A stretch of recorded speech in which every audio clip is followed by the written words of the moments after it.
오늘은 예레미야 26장입니다. 제가 읽은 성경은 구약 성경 1092쪽입니다. 할렐루야. 오늘도 새벽 오신 분들 너무 감사합니다. 오늘도 하나님께 주시는 신령한 복이 넘치는 하루가 되길 축복합니다.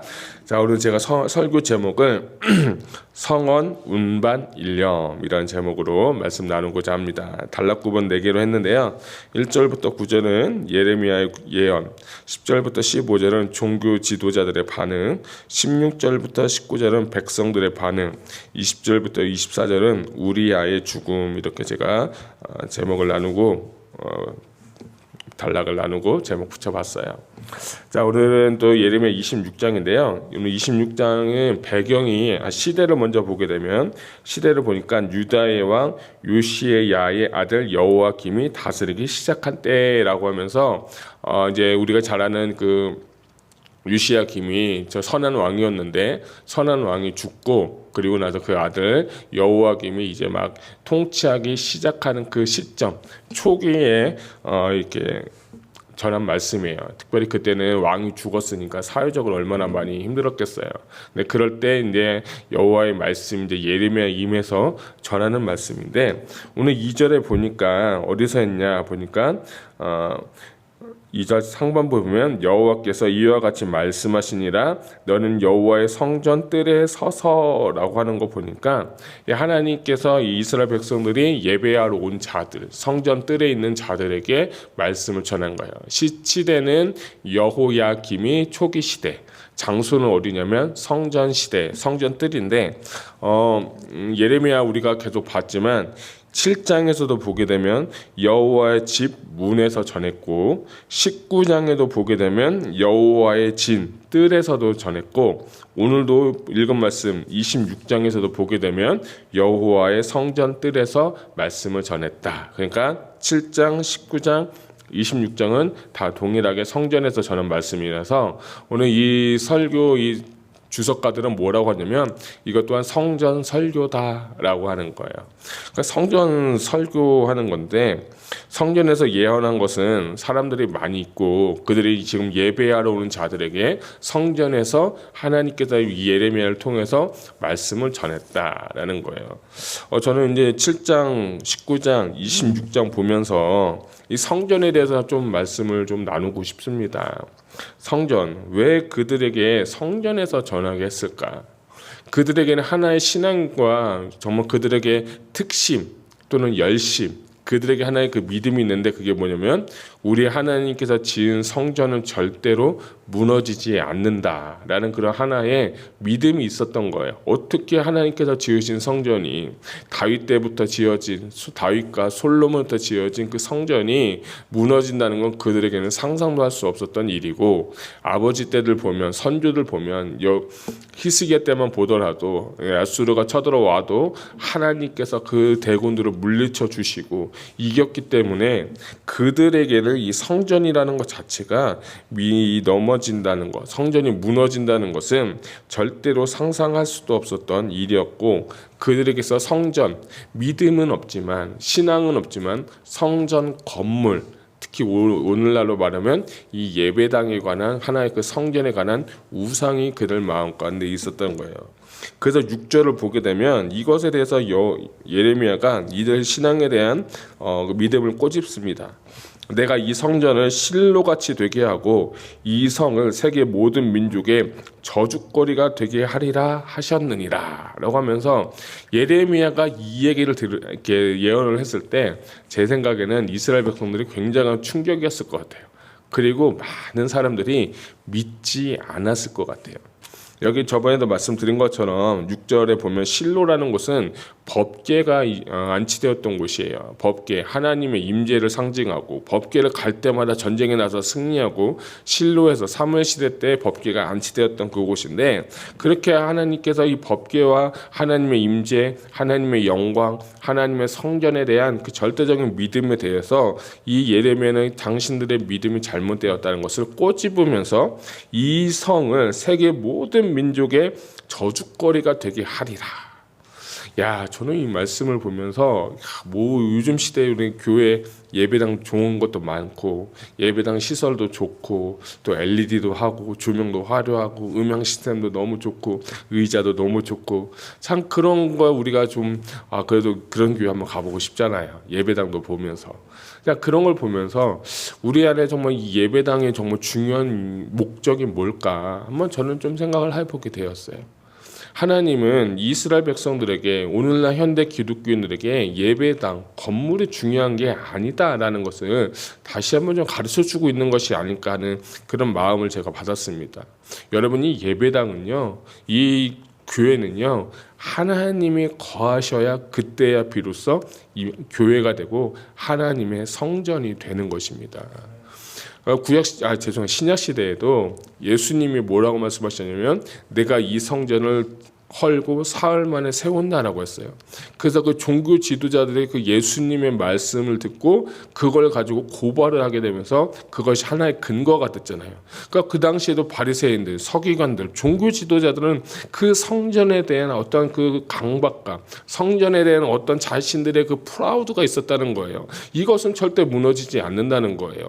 그런데 결국에는 보이는 건물, 성전이 무너지게 되고 정말 예수님께서도 말씀하신 것처럼 예수님 죽으신 이후에 AD 30년에 티투스 장군, 디도 장군에 의해서 예루살렘 성전 다 파괴되고 무너지게 됐어요.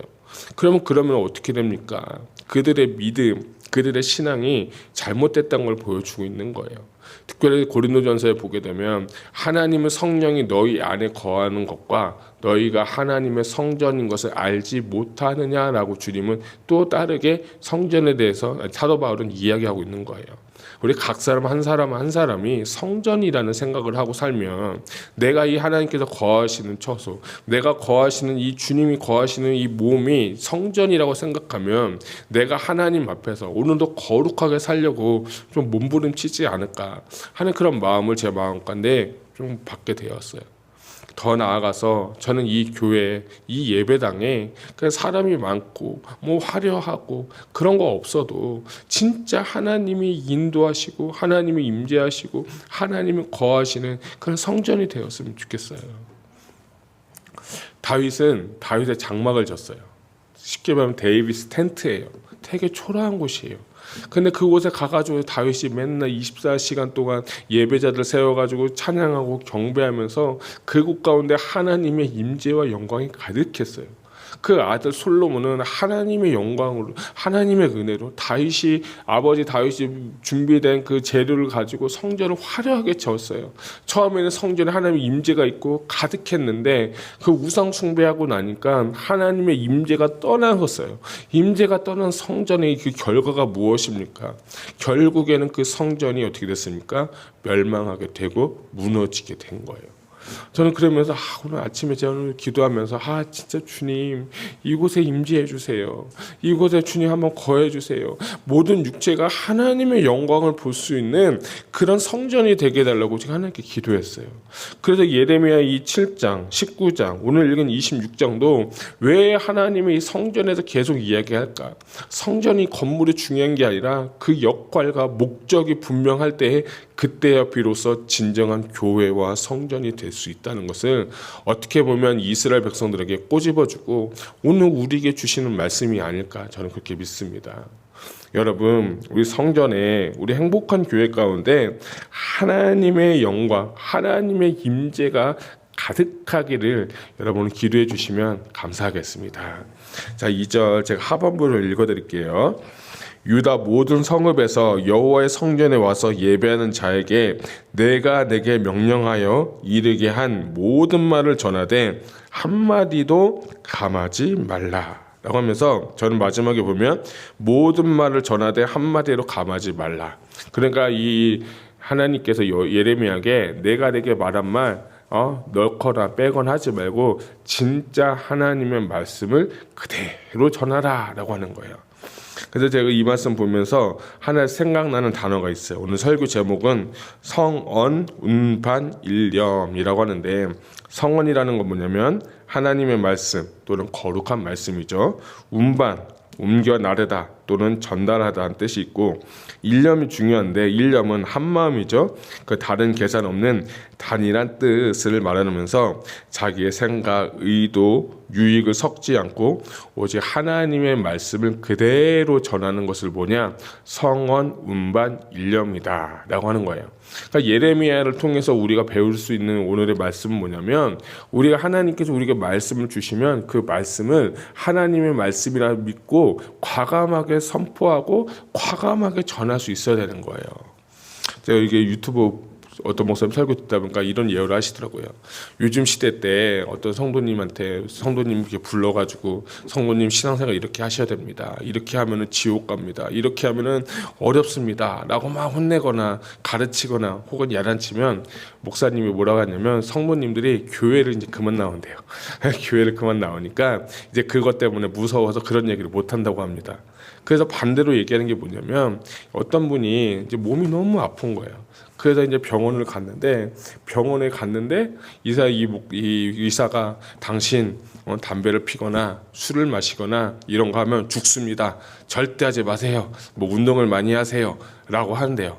그럼 그런 얘기 들으면 기분 나빠하는 게 아니라 오히려 뭐 돈을 주고 고맙습니다 하면서 건강하면서 나온다. 그 얘기를 하면서 꼬집는 얘기가 뭐냐면, 그 사람은 성도님이지만 육신에 대한 것에는 관심이 있지만 영적인 것에 대한 관심이 없는 분이기 때문에 그렇게 된다라고 하면서, 오늘날 이 시대에 많은 목사님들이 올바른 말을 전하지 못하는 이유는 교회가 좀 어렵고 재정이 안 들어오고 힘이 들고 막 그럴까 봐 못한다는 거예요.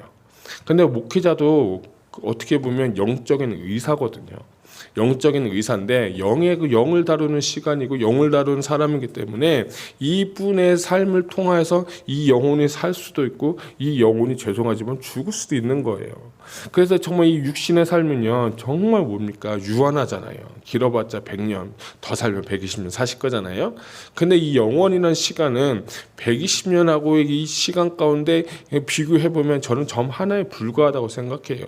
하나님께서 그 4,000년, 6,000년 그 시간 가운데 120년의 시간이 굉장히 짧은 시간인데, 그러면서 하는 말씀이 우리는 하나님을 기쁘시게 하는 종이 되어야 되고 하나님을 마음을 들이는 종이 되어야 되는데, 우리가 너무 많이 그런 것을 포커스하지 못하고 있다. 그런 마음 보면서 제가 좀 생각을 좀 이렇게 해보게 됐어요.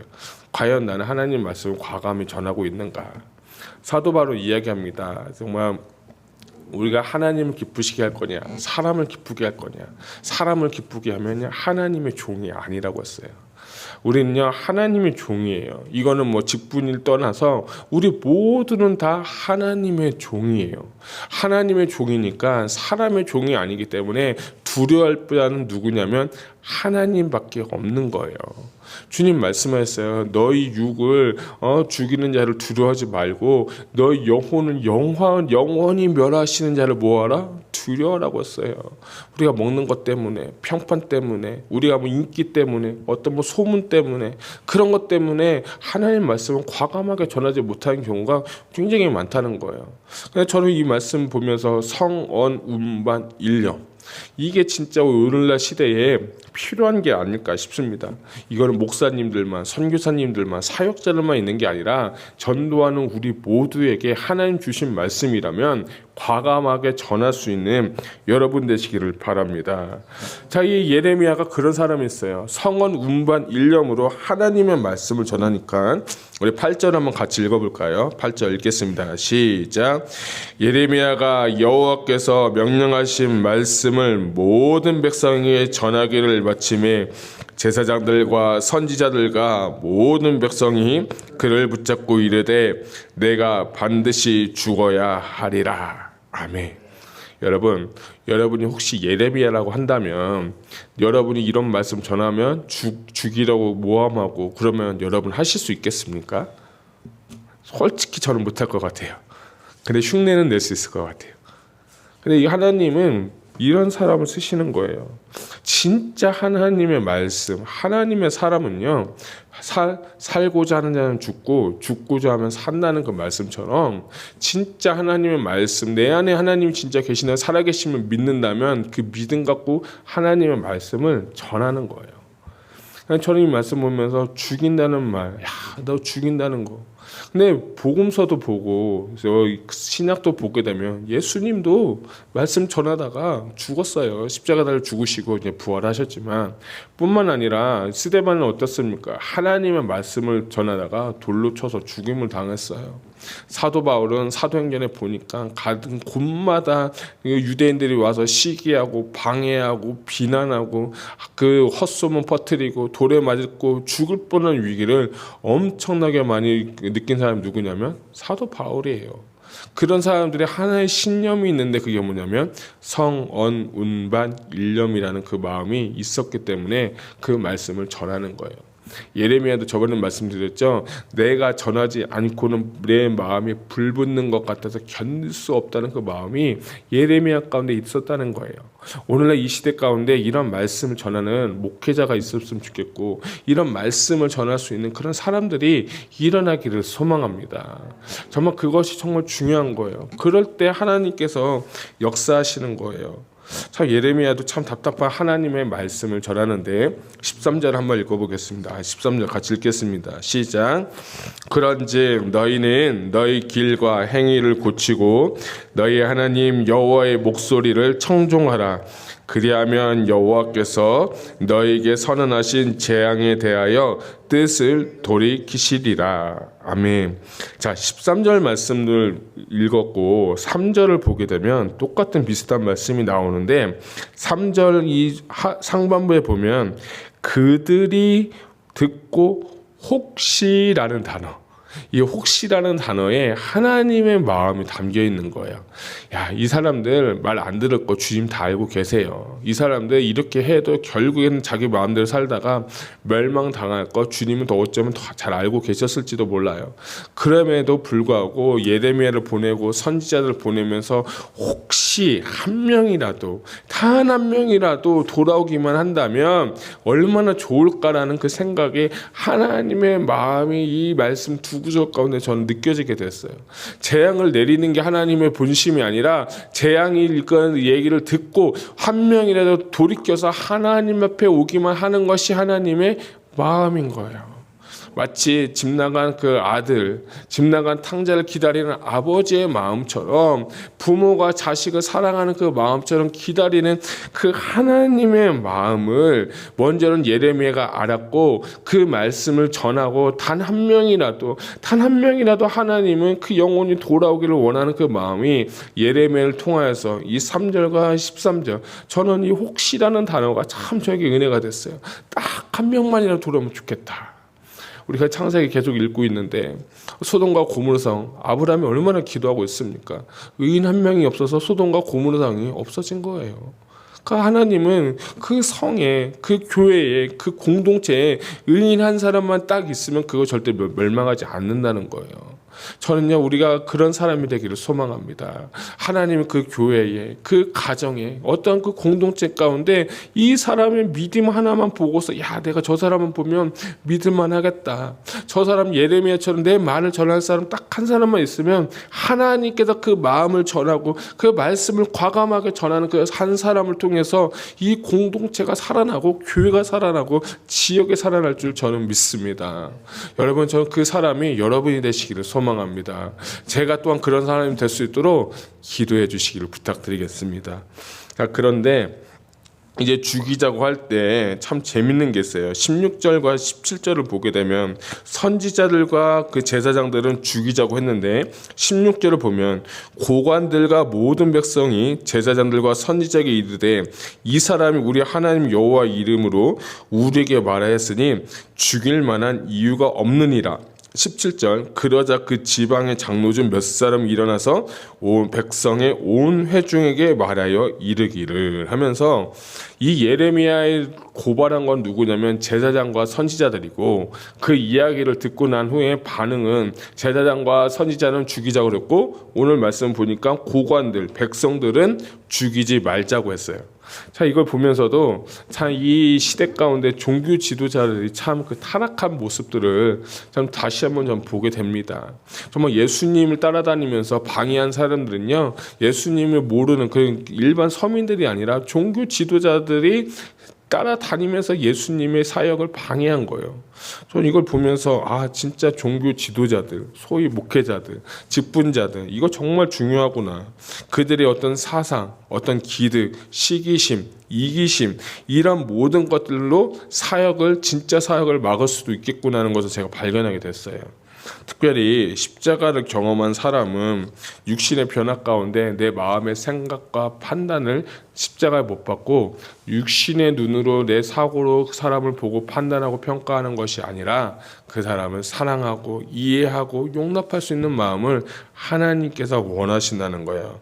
남과 비교해서 조금 나으면 우월감을 갖고 남과 비교해서 부족하면 자존심 상하고 우울한 것이 아니라 그 모든 것을 위해서 예수 안에서 내가 자존감이 회복되고 난 예수로 만족한다. 난 예수로 함께 산다는 그 진정한 그 고백이 내 안에 있게 될 때 환경이 중요한 게 아니라 내 안에 중심에 예수님이 계시기 때문에 주님과 함께 살며 고백하며 동행하며 사는 삶을 살 때에 하나님께서 그 사람을 기쁘게 보시는 줄 믿으시기 바랍니다.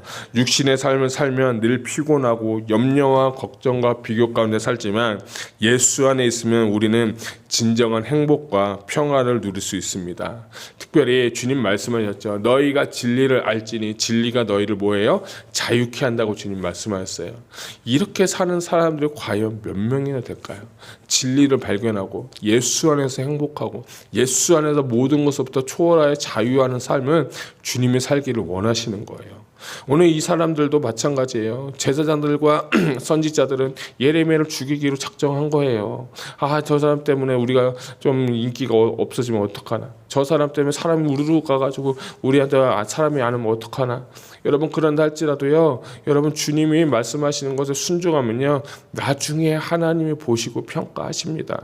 저는 이 말씀 보면서 목회자로서의 이 자질도 저에게 가르쳐 주시는 것 같아요. 상황 보지 마라. 환경 보지 마라. 나만 바라봐라. 내가 하는 말만 해라. 내가 전하는 것만 해라. 내가 하라는 것만 하면 그게 네가 할 일이다. 주님 전에 그런 말씀 주시는 것 같아요. 우리 특별히 하나님 앞에서 솔직하게 돼야 됩니다. 솔직하게 하나님 앞에 나아가서 회개의 첫걸음은 솔직하게 자신의 죄를 내려놓고 가면을 벗어버리고 하나님 앞에서 어린아이처럼 나아가야 될 줄로 믿습니다. 여러분 우리가 그런 마음으로 성원 운반 일념의 삶으로서 살아갈 수 있는 저와 여러분 되시기를 주님의 이름으로 축복합니다. 오늘 예레미야 26장 말씀 통해서 오늘도 승리하는 귀한 하루 되시기를 주님의 이름으로 축복합니다. 기도하시겠습니다.